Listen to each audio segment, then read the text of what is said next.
Não sou digno, ó meu Senhor, eu não sou digno de que tu entres, ó meu Senhor, na minha casa, porque és tão santo e eu pecador, eu nem me atrevo a te pedir este favor. Caríssimos e caríssimas, eu sou Daniel Nonato. Obrigado a você que se faz presente em nossos encontros. Obrigado a você. Domingo foi ontem, fizemos ao vivo no YouTube, direto da Estrada da Lagoa Nova, saindo do trabalho, aqui na região de Seropédica. Mas hoje nós estamos aqui, direto de Japeri. A gente falamos esses dias sobre o patriotismo ao extremo, onde o egoísmo de um líder, de um grupo político, pede que um país estrangeiro intervenha no seu país, sobretudo com sanções econômicas. Alguém me mandou mensagem dizendo que eu estou falando besteira. Senhores, não estou falando besteira. Entre nos veículos de comunicação de direita, que é eles que estão propagando isso, inclusive amigos, não, pode deixar que a partir de 20 de janeiro, dia 20 de janeiro é a grande esperança de um líder político chamado Bolsonaro. E aí eu olho para o evangelho de hoje, Mateus capítulo 8, versículos 5 ao 11, lembrando que este evangelho acontece logo após o Sermão da Montanha, e nós entramos ontem, a partir de ontem, entramos no novo tempo litúrgico, e no novo tempo litúrgico nós vamos ler o Evangelho de Lucas aos domingos, né? E esse Evangelho de ontem nos lembrava, né, da natureza, do tempo que vai colocar, né, os sinais que os tempos estão para chegar a seu fim. Mas hoje Jesus está caminhando logo após cima da montanha e encontra aí um centurião romano, um oficial romano, um militar de alta patente. Ao contrário dos militares de alta patente que nós temos atualmente algumas forças, e alguns militares, né, alguns militares a gente conhece, ele tem profundo respeito pelos seus subordinados. Por isso que ele deixa bem claro para Jesus, não vá na minha casa porque eu sou pecador. Na verdade, o centurião romano aqui da questão, ele tinha consciência que era proibido aos judeus entrarem na casa dos romanos.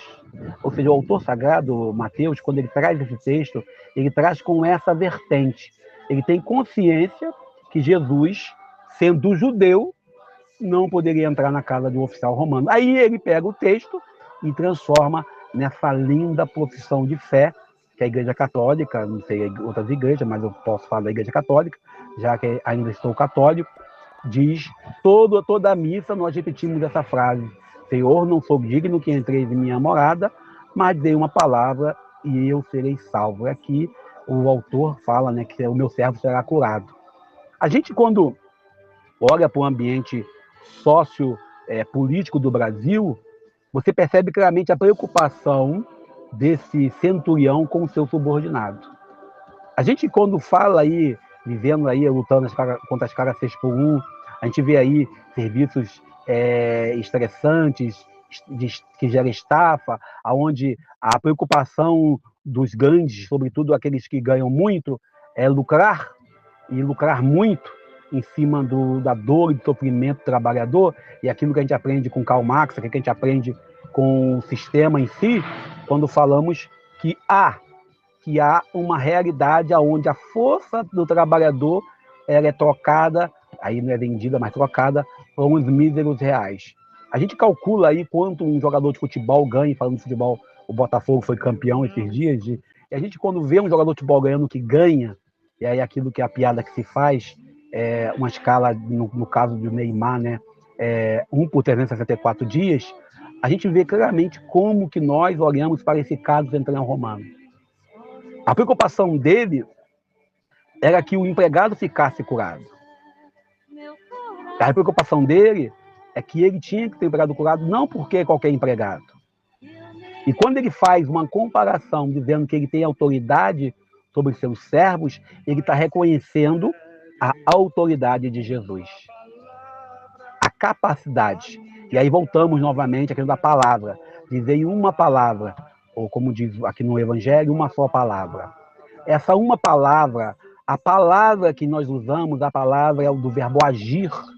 A gente, quando entra nesse ano de 2025, já com o Jubileu da Esperança, que nós vamos celebrar com o Papa Francisco, e a gente olha claramente que celebrar a esperança que o Papa Francisco nos convida a celebrar não é qualquer esperança.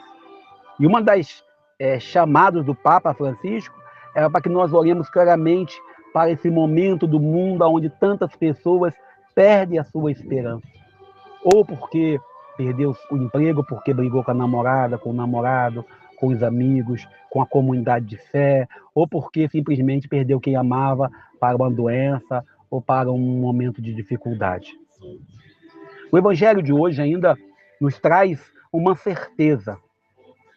O reino de Deus, o reino dos céus, o projeto de salvação, ele não está preso em um grupo e um povo.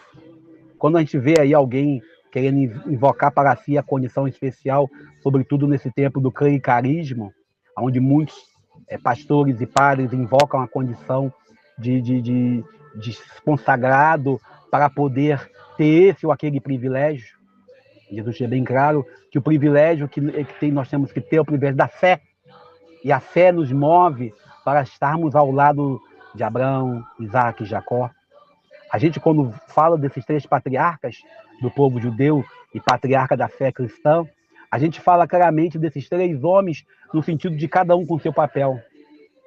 Abraão, o homem que acreditou na promessa de Deus, sendo o homem da fé, mesmo com toda a dificuldade. Isaac, aquele que se abandona ao projeto de Deus.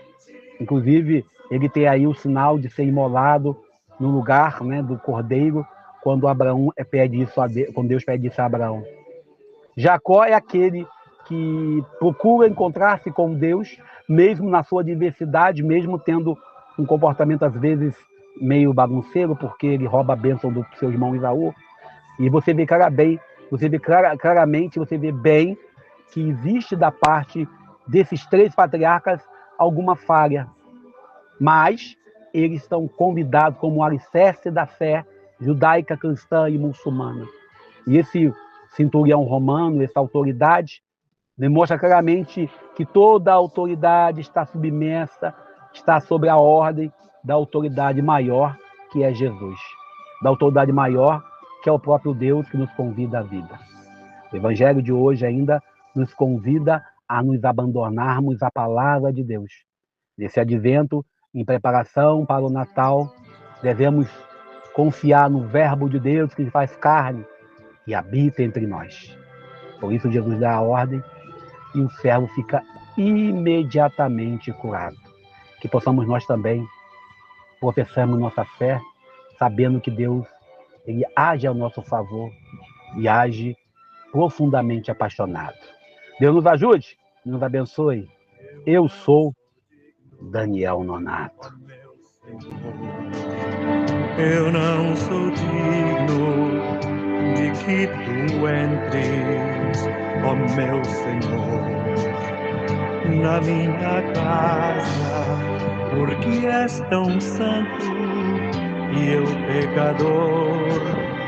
Eu nem me atrevo a te pedir este favor. Eu não sou digna, ó meu Senhor. Eu não sou digna de que tu entres, ó meu Senhor, na minha casa.